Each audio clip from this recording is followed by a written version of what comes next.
Chapter 11. The Boyfriend. The next day went by very slowly. It was the day I would finally ask out Petra. It seemed to take forever, but finally it was lunch. As I saw Petra, my mind was filled with all the things that could possibly go wrong. I took a couple deep breaths and gathered all the courage I could muster. I walked over to Petra and said my even more flawless pickup line. "Will you be the butt to my Zynga?" Oh, Petra said. I thought you knew. "Knew what?" I replied. Foxy is my boyfriend. Petra said. "Ruh-roh," I blurted out. This turn of events was bad, very bad. Did I just break up with Jaden Animations for no reason? I could not just let this happen to me without at least giving a fight. I knew what I had to do. I had to confront Foxy. Chapter 12. The House. There was only one problem with my quest to confront Foxy. I didn't know where he lived. While I was griping about this issue to Sans while we were walking home today, he gave me the information I needed. Apparently, Foxy lived in the neighborhood known as Pirate Cove. My plan was that once I got home and played a couple hours of Slither.io, I would make my way over to Pirate Cove and confront Foxy. Once I finally got home, I tried to open the door, but it was locked. My door was hardly ever locked, so I never had my keys on me. This was my little brother Manny's doing. I tried knocking on the door, but all I saw was Manny's despicable face grinning evilly at me through the window. I considered sneaking in through the window, but it was only 5 feet wide, so it would be impossible for me to get through there. As I stared at Manny menacingly, I saw my super hot sister Monica beat up Manny and unlock the door. Once I got inside, I asked Monica why she beat up Manny. She replied with,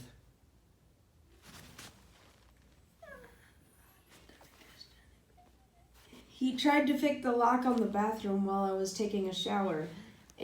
I got very quiet because I knew Manny wasn't the person who tried to pick the lock. I jumped over the pool of blood coming from Manny, sat on my couch, and opened my Chromebook to start playing Slither.io. A couple hours later, I rage quit and made my way over to the door to go over to Pirate Cove.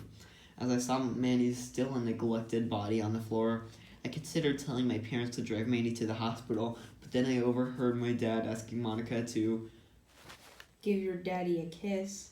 As I heard Monica agree, I left my house in jealousy. Chapter 13. The Confrontation. After a couple hours of me walking to Pirate Cove, a blanket of dark clouds covered the sky. It started raining heavily and thunder was striking nearby trees. I ran to find shelter and stumbled across an abandoned pizzeria. I heard a lightning bolt just a few miles away from me, so I made my way into the abandoned pizzeria to wait out the storm. While I was there, I decided that I might as well explore around the place.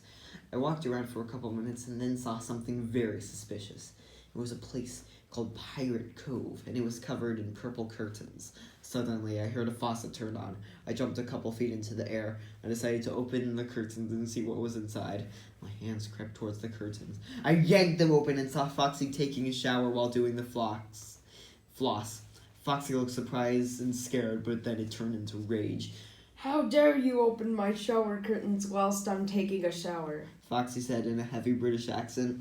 Foxy jumped towards me and said, "You shall pay for this heinous deed." Heinous. Would you like to try just say heinous? Can you say heinous for me? Heinous. Good boy. "Well, you should pay too since you stole Petra from me," I replied. Foxy responded by saying, "Oh, Pip Pop Honey Nut Cheerio." in his signature heavy British accent. I was appalled. "Meet me at 4 o'clock at the school. Then we'll see who truly deserves Petra with a rap battle." "Okay, Bazinga," Foxy said while doing the orange justice. Just then the lights flickered above me and an animatronic chicken and a man covered in purple Sharpie appeared seemingly out of nowhere. "Ruh-roh," I screamed. "Who are they?" "Oh, it's just my parents," Foxy said casually. "Oh, okay, Zooey Mama," I replied. Chapter 14. The Rap Battle, Part 1. I stood in the front of the school valiantly at the break of dawn. Wind blew heavily in my face as I stared at the purple streaks, lol, XD, of clouds through the sky. I heard a door burst open behind me. I turned around and looked straight into Foxy's bloodthirsty eyes. As the shadows from the rising sun danced across the ground, Foxy approached me and snarled, "Yes, Homo." A crowd started to form around us. The rap battle was about to begin. Yo, yo, yo, fam, who's gonna be the lit judge, yo? Foxy asked. Petra approached and said, I am! "Zooey mama," I roared out. Petra looked at me slyly and blew a kiss. Whoever has the best rap will be my boyfriend. Petra reiterated. Roar! Foxy blurted out. The fire rap beat started. Foxy pulled out a microphone from inside his pants. Foxy, you start. Petra said. Foxy clenched his microphone and started his epic rap.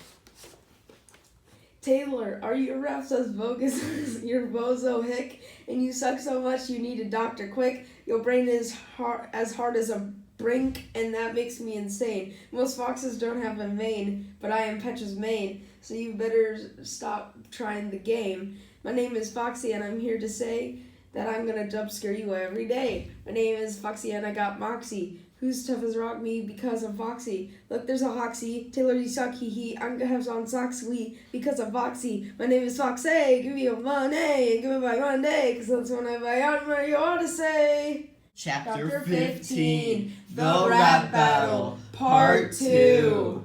I was taken aback by how super duper cool Foxy's rap was. For a couple seconds, it seemed as if I wouldn't win, and my quest to date Petra would be lost forever.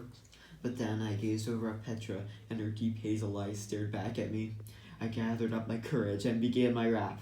Every single day I play Fortnite. It's almost as good as Geometry Dash Light, and I play Minecraft every day. You better buddy keeps my haters at bay. I stole my mommy's credit card to buy V-Bucks. I spent $100 on Robux, and every day my homies log onto my Minecraft film. You make out nothing gets me, so go to heck. Jake Paul is the best channel on YouTube, and my raps are so much better than you knew, but you cannot even beat me, so just stop. Step aside, I'll do the emoji pop. I eliminate you in Fortnite, teal shout, robot creamer, that's my name, don't wear it out. Don't even get scared, you try and jump scare me, do you know the way? Because I certainly do. In Minecon Earth 2017, you better voted for Mob C. We'll just try and 1v1 me in Geometry Dash, because when you do, you'll see that you're geometry trash. I stole my mommy's credit card to buy V-Bucks. I spent $100 on Robux, and every day my haters be like, ha ha ha, you're fat. And every day I tell them, oh, what you gonna do about that? Minecraft, hey, every day, hey, give me diamonds, hey, is what I'm gonna say, hey, you wait through the night until day, hey, cause that's when the mobs go away, hey, but I'm gangster, I'm gonna go outside right now and kill all the mobs anyway, hey, I stole my mom's credit card to buy V-Bucks, I spent $100 on Robux, and every day my homies log into my microphone, you make it nothing gets me, so go to heck. I then proceeded to drop the microphone and dab. Chapter 16, the results. Foxy looked into my super duper uber cool eyes with fear. I knew he was scared that he would lose the rap battle. However, I wasn't too sure who would win either. Petra gazed into the distance and deep thought. After a couple minutes, she had come to a conclusion. Hey, that was lit AF. You guys were the bomb. Petra spoke softly and attractively. However, there could only be one winner. My heart started racing as she was about to reveal the winner. The winner is... I could hardly contain my excitement. Taylor! My dream had come true. The sound of applause filled the air. That's lit, fam, I blurted out. I turned around and saw Foxy stare deeply into my eyes. Foxy backed away slowly and whispered, I will have my revenge. but I didn't care. Ow, my arm. But I didn't care. I finally got to date Petra. I'll meet you at 8, Petra whispered into my ear. Ruh-roh! I only had the rest of the day to prepare for the rest of my first date. I had no idea what to do, but then I came up with a great idea. I would ask Theodore what to do. Chapter 17. The Advice to the Squeakquel. I ran home so I could use the phone. Time was of the essence, and my mommy thinks smartphones will corrupt my soul, similarly to vaccines. I looked at my watch. It was 5 p.m. I would only have 3 hours at the most to talk to Theodore. I looked back up and saw that I had finally arrived at my house. I burst open the door and leapt over Manny's lifeless body. However, I didn't jump high enough to avoid the puddle of blood, and my feet were soaked. "Jag nabbit," I muttered. I picked up the phone and quietly dialed Theodore's number. "Yo," I said to the phone. What's up? Theodore responded.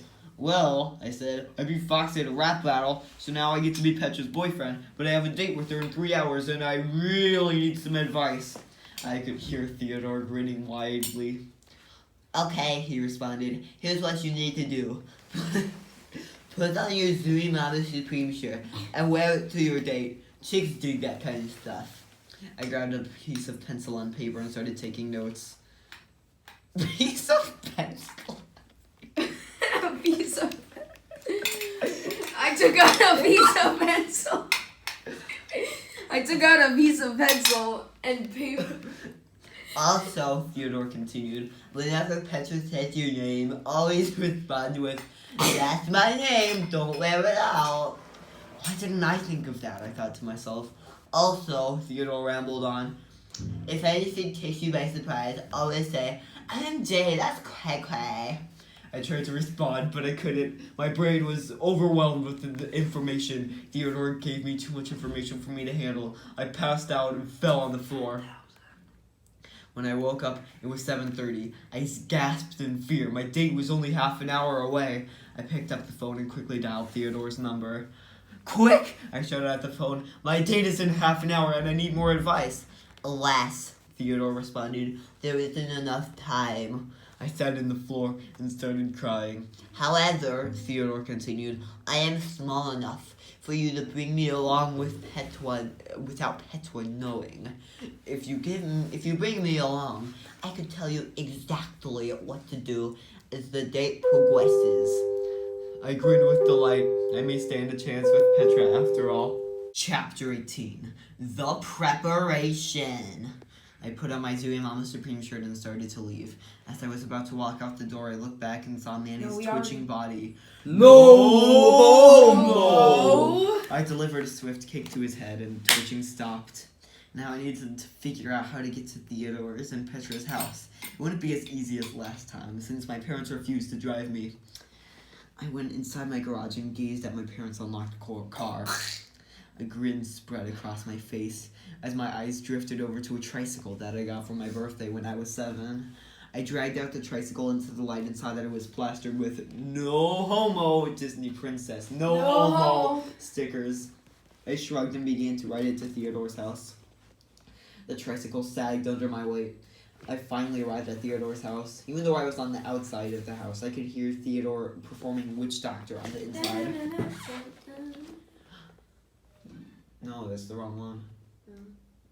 Witch Doctor. Walla Walla Bing Bang. Instant classic. I looked at my watch. It was 7:45. I ran towards Theodore's house and knocked on the door. Seconds later, Theodore opened the door, dressed in his signature green shirt with "No homo, no pants, no homo." He looked no homo, more attractive, no homo, than usual. He, no homo, hopped into my shirt, no homo, so I could hear everything he had to say without Petra knowing. I then rode on my tricycle to Petra's house. The wind was no homo, blowing hard, no homo, in my face. Soon, Petra's house was in sight. I looked at my watch. It was 7:55. If I rode fast enough, I would make it to Petra's house in time. Theodore saw what I was trying to do and told me to wait. "Be fashionably late," Theodore said. I took his advice and waited a half an hour before I rode to Petra's house. Once I arrived, it was 8:30. It was finally time for my date. Part 1. I walked up to Petra's house and rang Petra's doorbell. After a couple seconds, Petra opened the door. She was wearing a beautiful red dress. You're like late. Petra muttered. I overheard this and asked Everything hurts and I'm dying. Shut up! What up, We're guys? recording! It's Hunter here. Does it look like I care?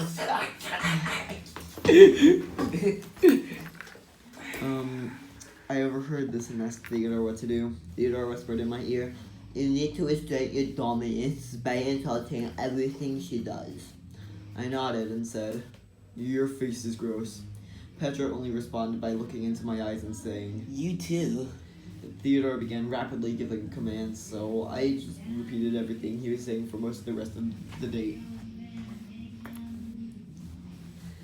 So I know a pretty hashtag lit restaurant we can go to and bazinga it out, I repeated after Theodore. Petra just shivered for a couple minutes, but eventually agreed. I sat on the tricycle, but that's when the thought struck me that there was no extra seat for Petra. I asked Theodore where Petra would sit. I heard nothing for a couple minutes until Theodore whispered into my ear, They could run after you while you ride the tricycle. I was hesitant, but nonetheless followed Theodore's instruction. Where am I? Petra was a couple feet away from me, so I yelled, "Follow me!" I rode off into the distance with Petra running close behind me.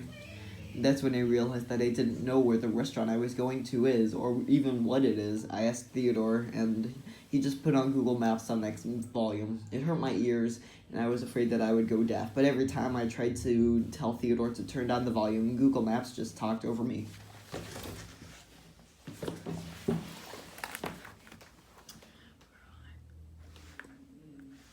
If I tried to turn down the volume myself, I would lose control of the tricycle and fall onto the ground and probably cry for hours. However, the latter option was my only choice. Wait.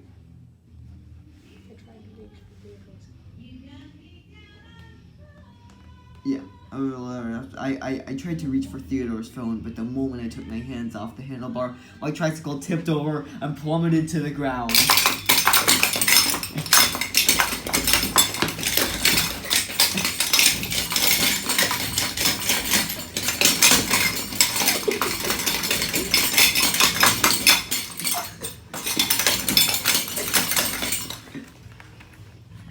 Petra saw it happen and ran over to me. No homo. She came no homo, just in time to see me cry for half an hour.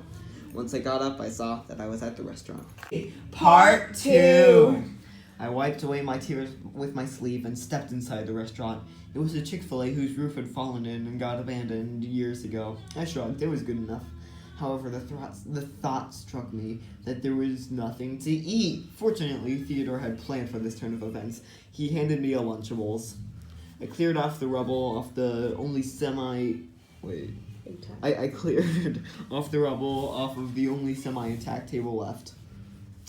I moved the only chair... Why'd you shake it? I moved the only chair left to that table, and I invited Petra to sit on the floor. I dumped the Lunchables on the table and set aside a quarter of the Lunchables to give to Petra. She looked at me in disgust. No. Try that again. Could I maybe have a little more? She asked with a trace of annoyance in her voice. No, you're white, I repeated after Theodore. No racist! Petra stood up and began complaining. Since you obviously don't care for me at all, I'm going back together with Jesse. No! I yelled after her as she walked away, but she gave no response.